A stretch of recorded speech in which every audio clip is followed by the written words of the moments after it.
শিলা, তোর বেতনটা দিতে এই মাসে একটু লেট হবে। ঠিক আছে আপা, ঠিক আছে, কোনো সমস্যা নেই।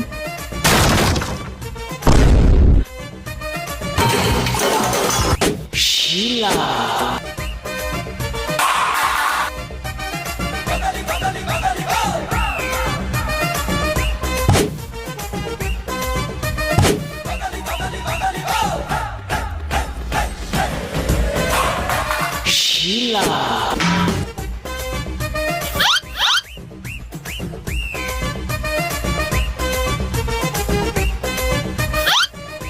শোন শোন শোন শোন, আমি তোর স্যালারি কালকেই দিয়ে দেবো।